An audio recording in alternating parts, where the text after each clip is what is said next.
Well, good morning, good afternoon, good evening, wherever you are in the world. We are here live on Co-working Live with Red Worldwide, and we are so excited that you are here with us today. And today is our very first episode of Wellness Wednesday. We've been kind of playing around with it a little bit, and we've had a few episodes where we have had the pleasure, of having some wonderful guests on and people who have come in to talk about different aspects of being well and having our mental health, physical health, emotional health, everything working, spiritual health working the way it's supposed to for us to be able to do business better. And so some of you guys are kind of interested in knowing what the flow is for our week. And so if you've joined us in studio, you've joined us at a time when we're actually live. We are live in about 5 places right now: YouTube, Twitch, Twitter, TikTok, X, Facebook, Instagram. So we are live in all of these platforms as we are doing our co-working session. Now, usually, if you come on early enough, we have the time to answer questions. We walk through different aspects of business. If you are a business owner, or you are an aspiring business owner, or you're an inventor, product creator of any sort, when we start our sessions at 7 a.m. on Mondays and Wednesdays, at 5 p.m. on Tuesdays and Thursdays, and at 12 noon on Fridays, we take the first half an hour or so, and we jump in and dive into any questions you might have. We work with you to, and we co-work. We have others that are on the line with us, and we help, solve problems. Okay, we create systems. We help you with standard operating procedures and all of these wonderful things. And so we do that Monday through Friday. But then we go into our co-working live session where we're live online across these different platforms, and we have something that we're working on every single day. So on Monday is our Doing Business Better, Smarter Start boot camp. And so we have the Better Business Smarter Start boot camp because we want people to be able to have an outlet for learning more about business, learning how they can do business better, and what it is that they can do to get acclimated to always having a smart start every single day. Now if they're brand new, we have all types of tools and tips and techniques and tech that we put in their lives. And we sow into people. We give away a lot every year, and we do that a lot of times right there in our Better Business boot camp. But then on Tuesdays we have what we call our Legacy Tuesdays. And Legacy Tuesdays, we talk about legacy. We had an amazing session yesterday, and we talked about the concept of having a legacy plan, an estate plan, what an estate plan is, how it works. And we went all the way through the revocable living trust and living wills. And we just talked about all of these things because we need to make sure that people have access to really good information. And so we went down that road yesterday. And if you missed it, it'll be going up today. We're going to post it on YouTube in our podcast, under our podcast, Co-working Live. And so we want to make sure you have that information because it is really good information to have. Well, today we're launching Wellness Wednesdays, and our first start of this Wellness Wednesday is talking about wellness in the workplace. And so we're going to jump into our slides in a few minutes. But before we do that, I want to make sure you understand what the rest of the week looks like. So tomorrow is Tech Thursday, and Javon Freeman hopefully will be back with us tomorrow. And we're going to talk about all things tech. How do you we take the technologies that are available and put them to work for you. A lot of times we have come to understand that we could take tech and replace some of the things that we're doing so that we can be free to do the things that only a human can do. And so we want to be smart about how we do these things and using intelligence, all types of intelligence. And I'm not just talking about AI, I'm talking about business intelligence as well as BI. Okay. I'm talking about understanding how to use better your intelligence. How do you broaden your horizons? How do you get more knowledge so that you can better run your companies? So we do all of those kinds of things during the week, but on Thursdays, we center in on the tech that we can use so that we can expand our capacity. Then on Fridays, it's kind of our catch-all day. So Fridays, we are not necessarily specifically designed to talk about anything in particular, but sometimes people have questions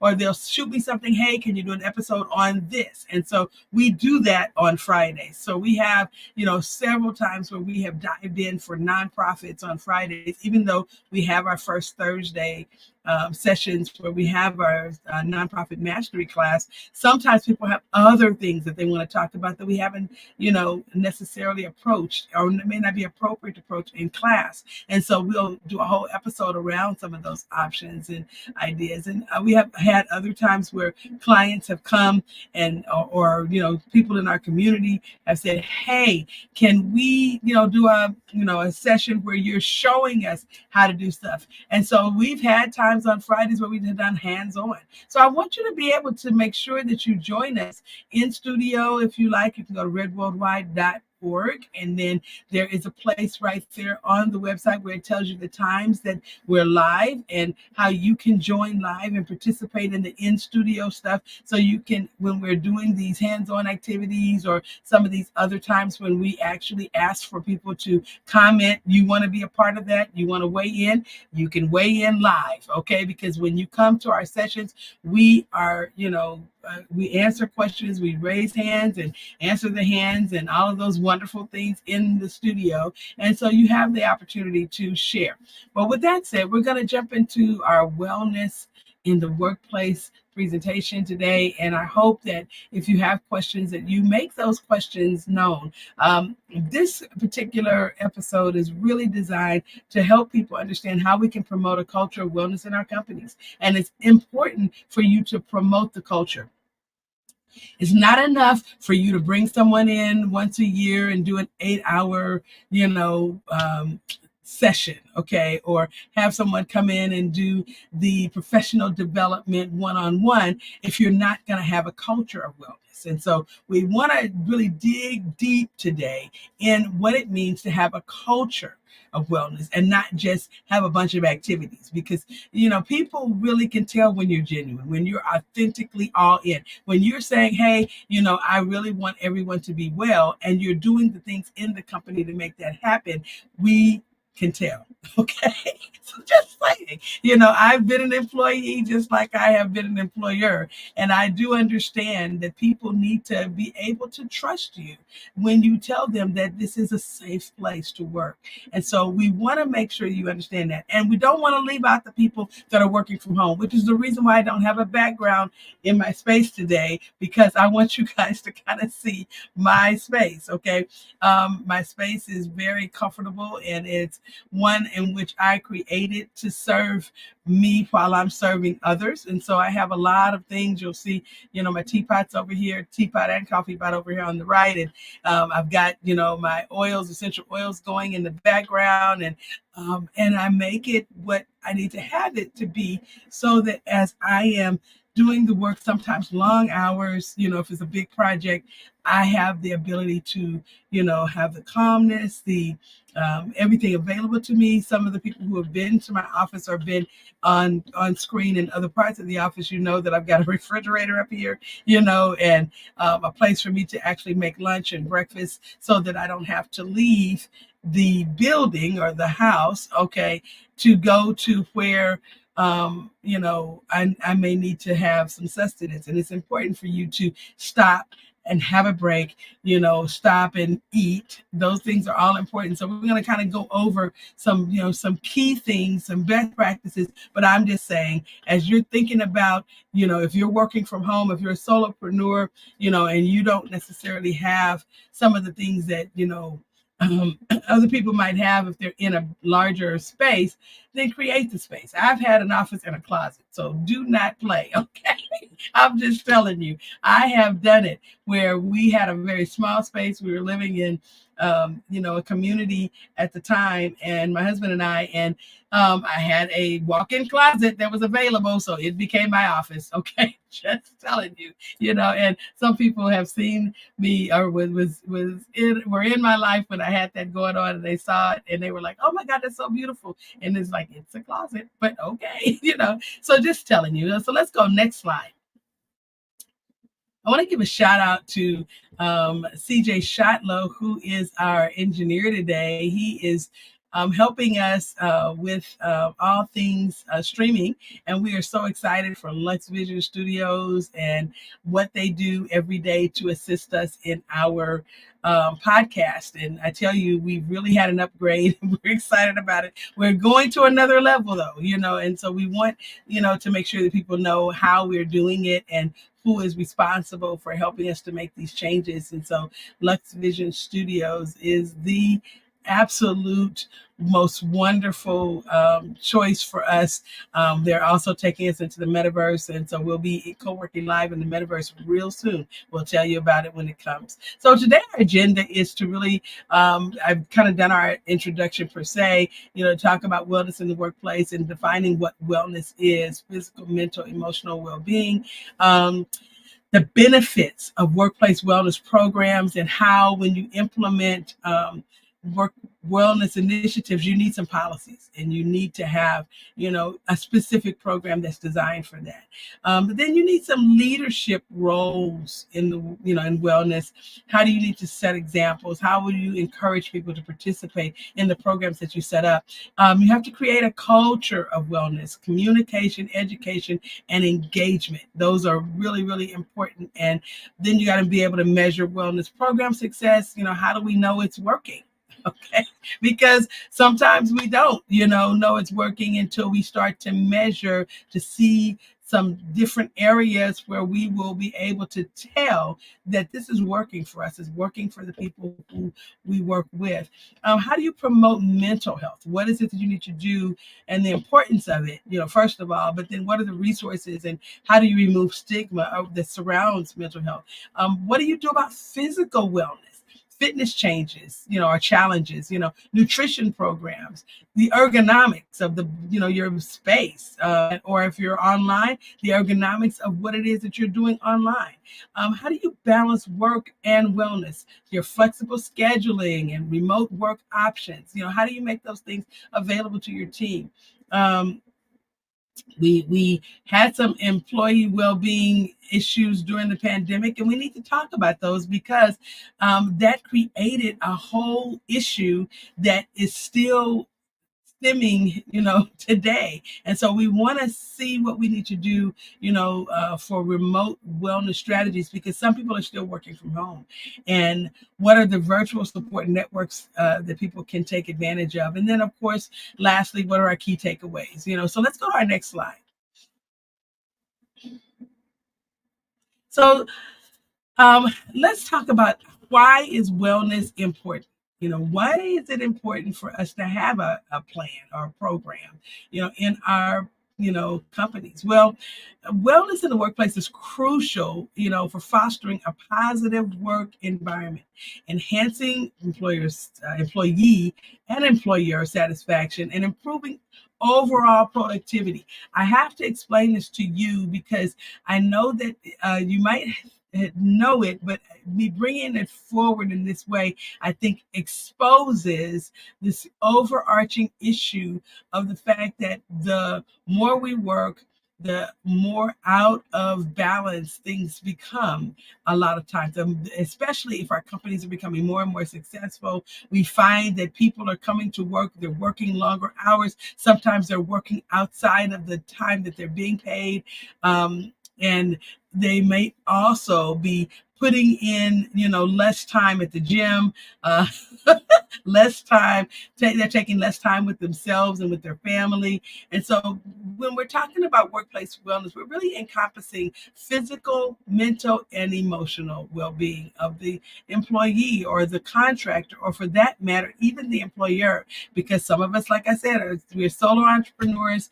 I've been there, and as a solo entrepreneur, I tell you, sometimes I worked really long hours and I would sometimes forget to eat.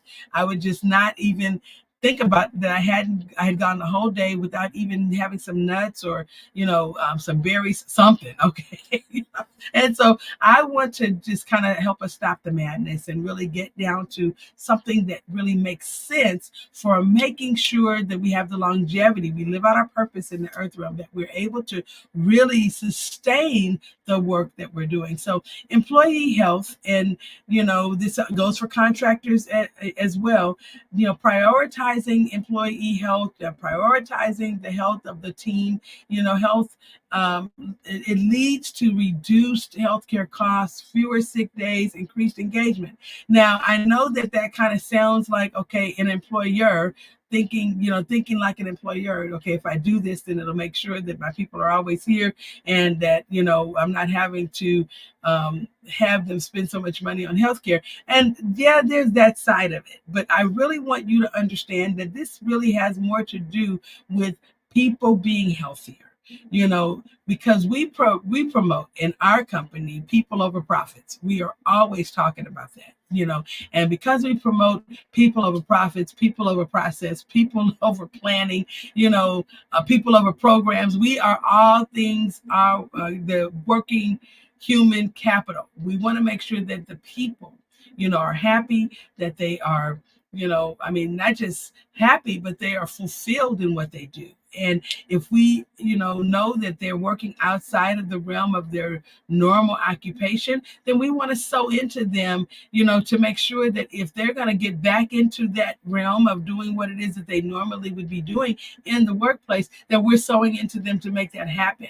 And we do that initially through making sure that they're healthy. So I want to, kind of push that out there and, make these little suggestions. What are some of the benefits of productivity? Well, a focus on wellness results in a higher employee morale, motivation, and retention rates. I've got the data.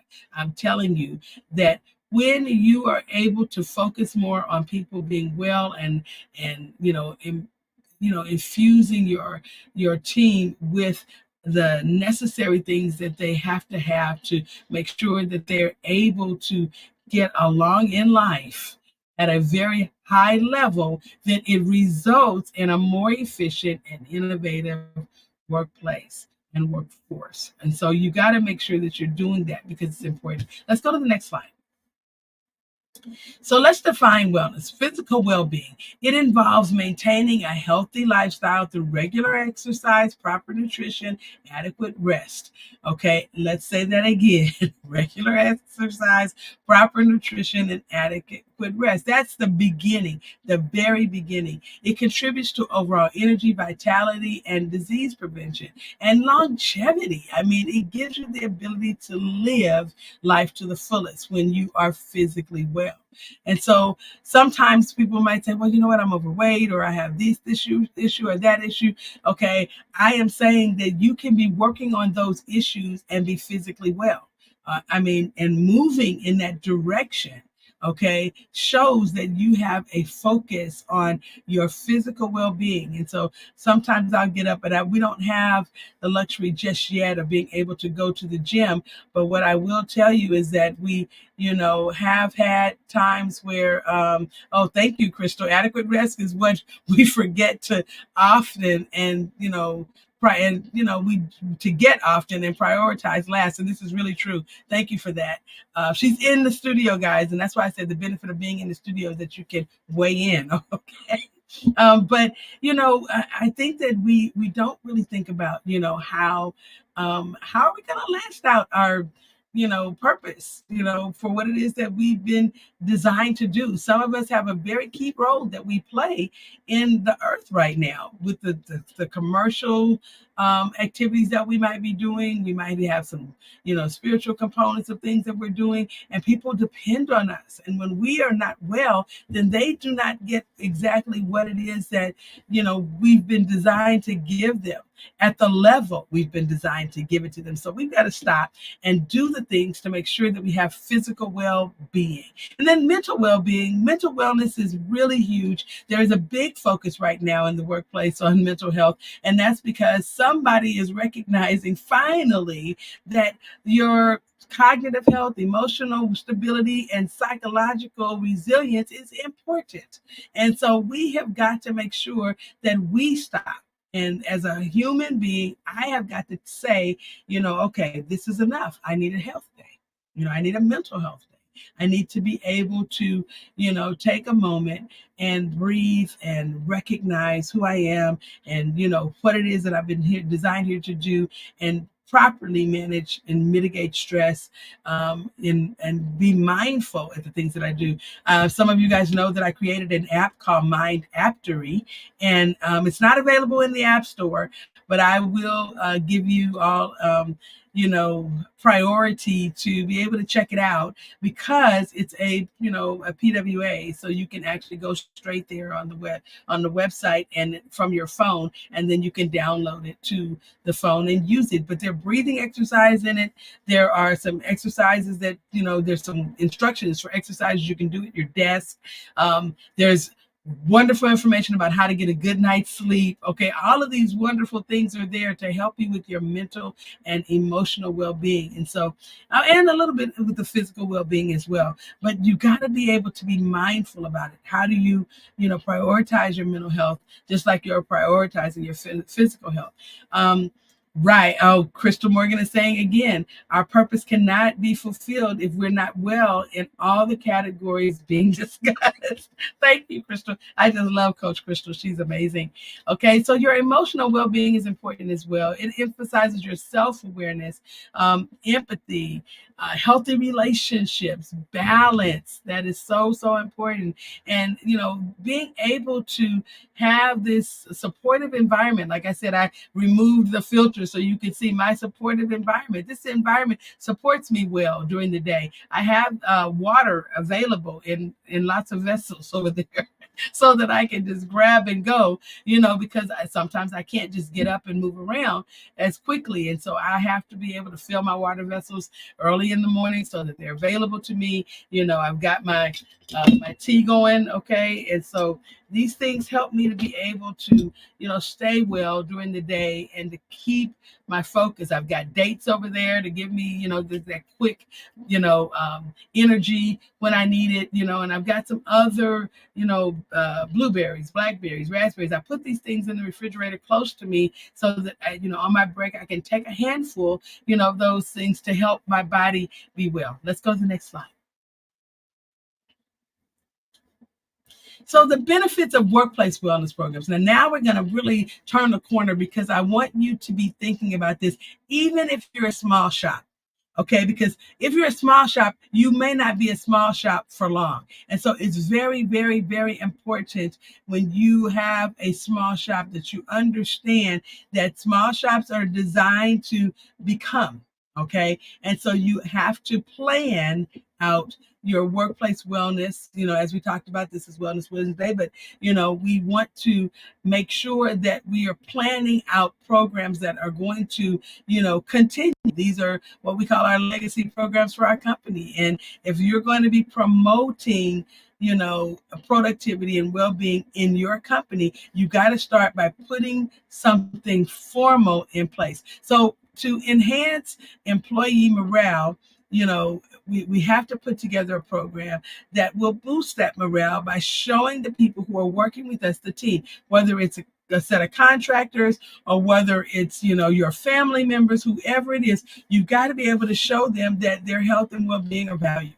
That you're not as just concerned about them being here to do work, but you're concerned about them being available in life to do what it was that they were put there to do, what they were designed to do. And it's extremely urgent that you get that message across, because sometimes people feel like you're only they're only important enough to do the things that you want them to do, but not necessarily for you to weigh in on how to make sure that they are available for the long haul, for them to live their lives, not just work for you. Okay. And then, of course, we know that wellness programs, they do improve employee retention. Employees are more likely to stay, with a company that prioritizes their wellness. Okay. And so that's important. Crystal is saying to us, our physical environment is important. However, the mental environment is more important as it drives your energy and workplace wellness. Absolutely. Absolutely. Okay, reduced absenteeism. We've seen the statistics to show that by promoting healthy habits and preventive care, wellness programs lead to fewer absences due to illness. When you put something in place that works, people absolutely, they come, because they realize, hey, these people care for us and they are doing what they can do to make sure that we have access, to the best possible, wellness, materials and the wellness activities so that we can be better. Okay, next slide. So, how do we implement wellness initiatives? Well, okay, we can have health screenings. Regular health screenings help in early detection of health issues and promote preventive care. So, maybe we could, and I've done this before at the church, not the church that where we are now, but at my previous church, where every, so many weeks we would have a blood pressure check. Period. Okay. And we would make it available so that people could check their blood pressure. They could use some biofeedback machines to show when things were kind of out of balance. And we, also we had gym memberships, fitness programs, offering fitness programs, encourages physical activities, reduces sedentary behavior. Maybe you cannot afford to give the gym membership away quite yet, but you could possibly, negotiate with a gym for a discount for your employees or your team that's working with you. It's important for people to understand that you're doing everything you can to make sure that they have something. Okay, even if it's exercise classes or even if it's just a challenge, weight loss challenges are wonderful for people who are wanting to lose weight. Having a group of people, a community that they can do that with can really, boost their engagement in the program itself. So it's important for you to just make some of these things available. Mental health support, supporting mental health through counseling services, stress management, or mental health days that creates a stigma-free environment. We talked about this the other week, how, and we were at the Chase conference a couple of, well, I guess it was last Monday, I think, last Tuesday. I was there for just Tuesday because I had to go to another conference the other days, but my husband was there for the full conference. But one of the things that we learned, as we were talking to some of the vendors, that it's a big deal now for companies to make sure that their people are mentally well. We've seen way too many situations where somebody shows up with a gun and ends it all because of the fact that they just were not well, or they make very horrible mistakes in the company because of the fact that they just weren't well. So having that support is really important. Let's go to the next slide. What is the leadership role in wellness? Well, management support, effective leadership support is essential for the success in the wellness programs. When the leaders prioritize and participate, hear me when I say this, when they prioritize and participate in wellness initiatives, it sets a positive example, and encourages employee engagement. I never forget, there was an employee event. Wasn't an employee, it was a company event at one of the companies where I worked in. And interestingly enough, everybody was participating. We had all kinds of, three-legged races and all these fun stuff that we were doing. And it was really, really, I would say one of the most exciting times that we had in that company is to be able to have this one day a year where everybody showed up and we just were all dressed down and we ate, barbecue, and we really had a good time. But the interesting thing is I noticed that some of those events, the leadership would be standing off to the side with other leadership talking and laughing, and everybody else who was working in the company, there was such a separation. They would be participating, but the leadership is like standing over this, to say, well, we did all this for you, not realizing that they were supposed to be a part, and they need to make sure that that is seen. So participating in the, the dunking contest, or being a part is really important, because you need to make sure that people understand that you're not just making sure these things are happening, but you're participating in them as well. Communication strategies, having clear and consistent communication about the wellness programs. I mean, whether that be pamphlets or handouts, or, today I gave our team the slides. I put the slides in the chat, and Crystal, I'll have to, put them in the chat again, because I don't know if you were here when I uploaded them, but, I wanted to make sure that people felt a part. Okay, that they have access to the information, because who knows, you may have to present on something, and this provides you with a good, clear set of information that you can share with people about wellness, and so making people know that you want them to have something that is, a benefit to them, and that they can utilize in their life or even in their role is important. Now, transparent communication does really build trust, and we've got to make sure that we are trying to do everything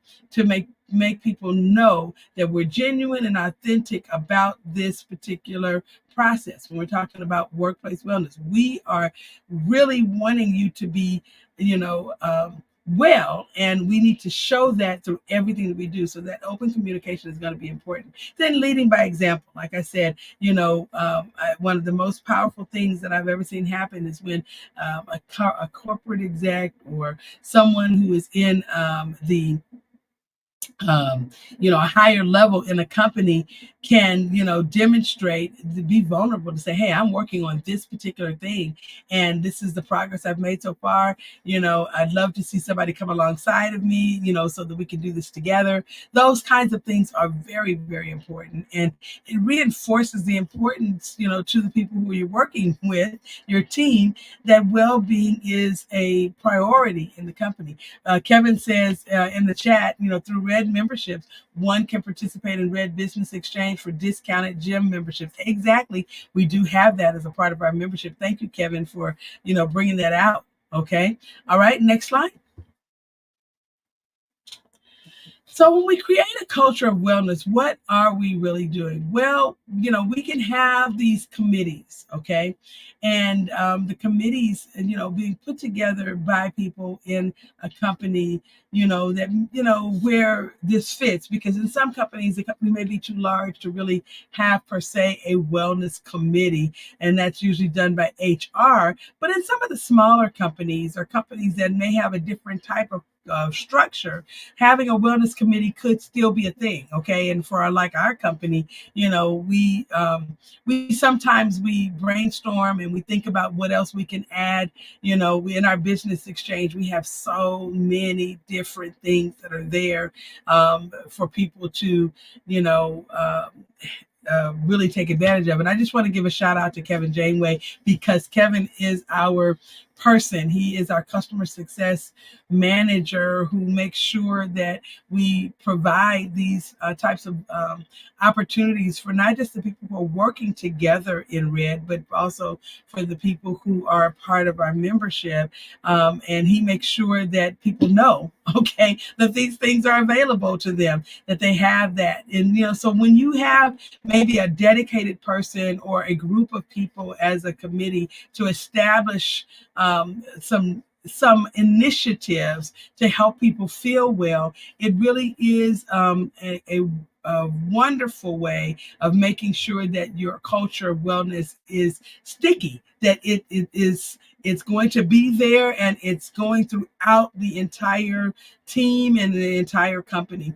And then having some workshops. Our way of having workshops, we have co-working every week, and we are here Monday through Fridays, and every Wednesday we've been talking about some form of wellness, which is why we made it now officially Wellness Wednesday, so that we can have these workshops, every week, 1 hour workshops that we do.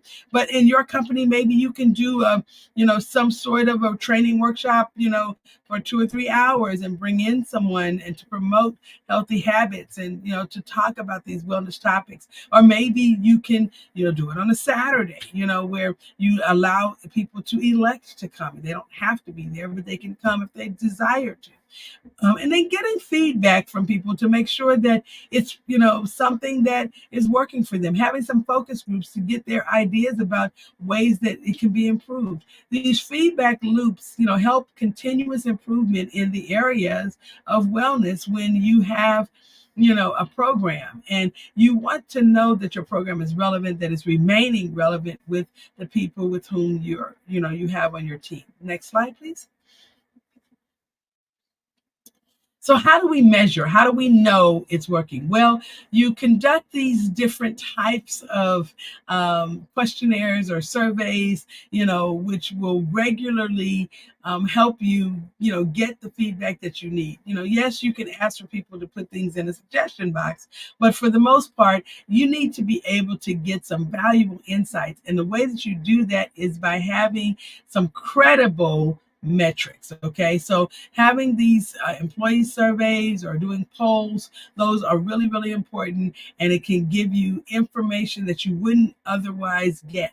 Okay, also the health metrics that sort of the biometric measurements that I talked about earlier, where you're taking blood pressure and making sure that collectively you're keeping the blood pressure low. I mean, that could be a real thing where you guys are saying, hey, we're going to collectively take our blood pressures today and make sure that whatever we're doing, we're reducing and not raising blood pressure. And so that could be a real thing. But having these initiatives where people are showing that what it is that they're doing with their health and wellness is working, they can, elect to participate and share, hey, our team lost a collective amount of weight of 100 pounds this past quarter. Okay, that's a real health metric, and it is a very I would say a very wonderful way to keep, wellness on the forefront and in the mind of all of those who are participating, to know, okay, we're doing this together. We're becoming healthier together. We're better together. And, when we are, supporting each other and being a part of, each other's lives in this way to help lift each other to their next level, then we all are growing, in an area together. Okay. And so then, checking the program's effectiveness, the evaluation of that, for the participation rate, how many people actually are participating, how many people are engaged, how many people show up at the things that are elective opportunities that they don't have to physically be at because they have to be at work. These key indicators help you to refine your program for better results. Okay, next slide. So promoting mental health, is like I said, this has become a very big deal in recent years, and especially in recent months, because we've seen some things happening at some larger companies that made the news, and companies are now starting to make a valiant effort, okay, at making sure that the people that they have serving the people who are their customers are doing well and being well. So to prioritize mental health at the workplace, we've got to be able to address issues. We can't keep tripping over the issues and acting like they're not there. There was a time where, people did not necessarily want to talk about drug addiction, or, for that matter, food addiction, or, gambling addiction. There are all types of things that are an issue that affect your mental health. And having a supportive culture where you can talk about issues, or you can make things aware to, not necessarily make it so that people have to feel like they have to be outed, or that they have to, bring out the information in front of the whole team, but helping them to know that there's a reduced stigma at this place. This is a safe place, and if you want to be in a position where you do want to seek out some of these things that we have available, we will make them available to you, and nobody else has to know. And if you don't want anyone to know. Now, if you're the person who wants to be the poster child and you want to make sure that other people are aware of what you've done and how you've made some changes and how it's helped you and what it can possibly do to help them, then we're here for you for that too. We, do support people who are being, transparent about things to help others. But we want to also reduce the risk of you being in a situation where you're vulnerable with people knowing certain information. So we will weigh in to say, okay, maybe this you can share, but that you might not want to share, and this is why. And then make sure there's available resources such as counseling services, mental health hotlines, employee assistance programs. These resources and referral opportunities need to be there so that people know where to go and get the assistance that they need. And then, of course, being in a position where you can remove the stigma, normalizing conversations about mental health helps to reduce barriers. And so we want to be there in that way for our teams to make sure that they know, again, this is a safe place. And you don't have to feel some kind of way just because there was something going on with you mentally, emotionally, or physically. Next slide, please.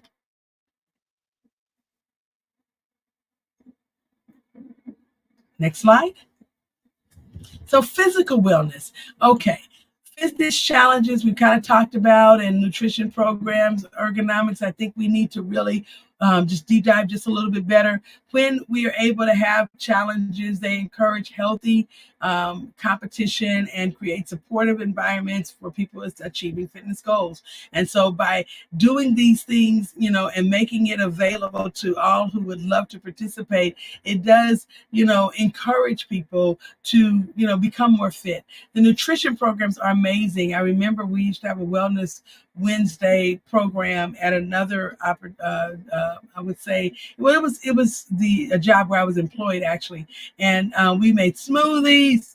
We did all kinds of things. We would bring wonderful things to eat and share, different types of healthy eating habits, helping people to understand, how they can, support their overall physical health and well-being, through proper nutrition. And so I'm a practicing alternative health practitioner.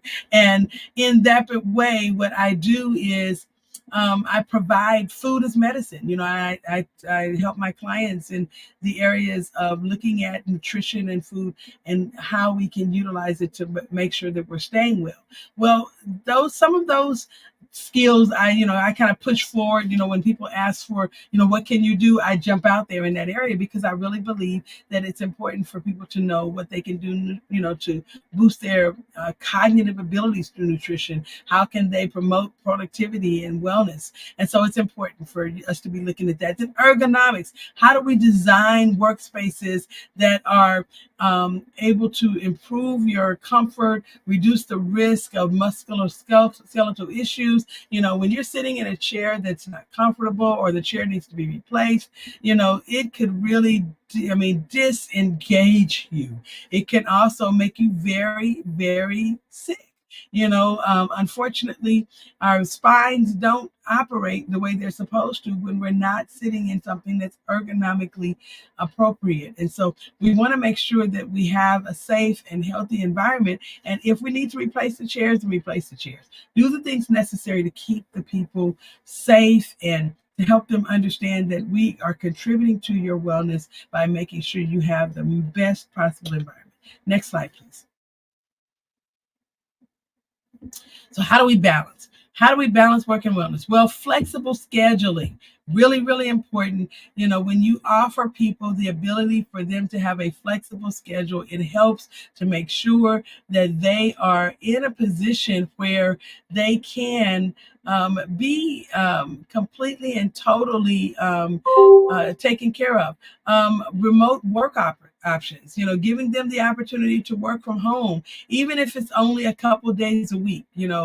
that can be a very important tool for someone who is really trying to become healthier. And then, of course, stress management tips.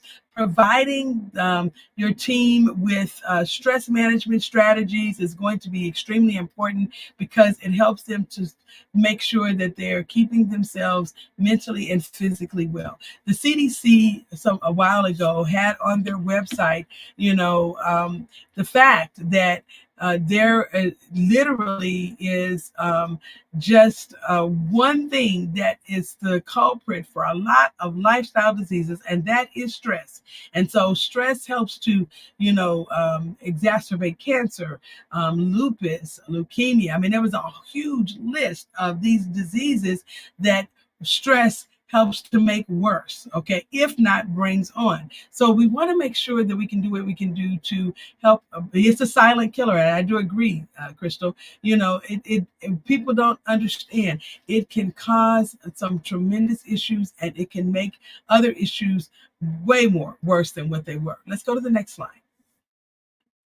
So I want to just talk about this because I think that, we have some leftovers, and those leftovers are from the pandemic, the most recent pandemic, because we know that we've had other pandemics, but the most recent pandemic left us with, some residue, and we have got to be able to overcome some of these things. Some people are still working from home. Some companies never are going to go back into the office. And so implementing remote wellness strategies such as virtual fitness classes and wellness webinars supports the employee well-being during remote work. I mean, if you're a person who's having to work from home all the time, then some of the things that I talked about with your environment might be important.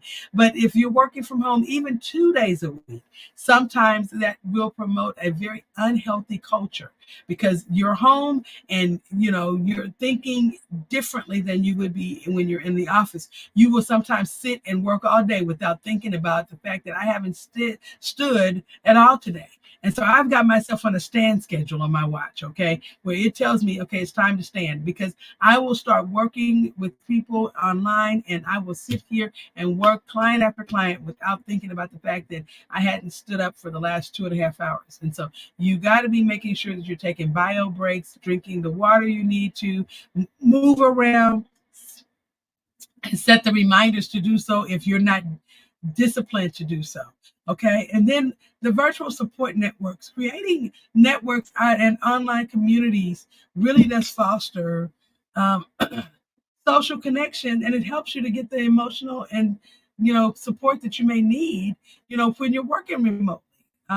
Virtual platforms can facilitate collaboration, team bonding, and communication, but also they're good for making sure that you can create support and having other people to help work through things together is really important. Then team building activities. Okay, this is really important because sometimes you can use the teams that are working remotely, okay, to organize and build events that can be just as important, when you're running them online as they might be in person. So let's look at our key takeaways today. Next slide. And see what it is that we can walk away from this session with. Well, the summary of our insights, reflecting on key takeaways from wellness initiatives, helps in understanding program effectiveness. You've got to be able to make sure your program is effective. Getting the employee feedback is going to be really important.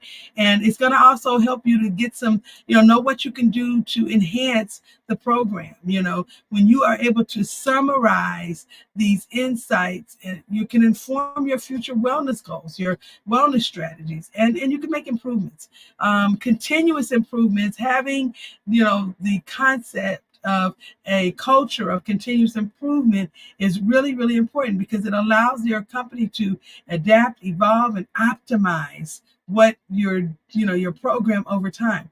Having those feedback loops that I talked about, and looking at the data. Okay, we really dive deep into business intelligence a few weeks ago, and so this is one area where business intelligence can really help you. Looking to see what's going on in your company when it comes to wellness. Are my people sick a lot? Are they late a lot? Are they, do I have a high turnover rate? All of those kinds of things help you to know that you've got an issue with wellness and you have to solve it, to make sure that you don't have these things as issues in the future. Okay. And then in prioritizing employee well-being, making sure that you have this as a core value of your company, a core, area that you are going to make sure that you're committed to creating, supporting, and thriving wellness cultures. The workplace culture of wellness is huge. And when you're able to prioritize employee well-being over other things, then you can cultivate a healthy and engaged workforce. Well, this has been Patience Rose with Co-working Live with Red Worldwide, and I'm so glad that you joined with us today. We are excited about making sure that we continuously bring you this kind of information. Again, don't forget to go to our website, redworldwide.org, and check out some of the things that we have available there. And join our community. If you want to join Red Worldwide, it's only $145 a year, and you can do it from our website. We really want to make sure that we have lots of tools for people who are doing business better and who desire to prioritize building a company of value over building a company. Okay, it's something that we really push forward, and we want to make sure that you are taking advantage of those things as well. We look forward to seeing you again next time.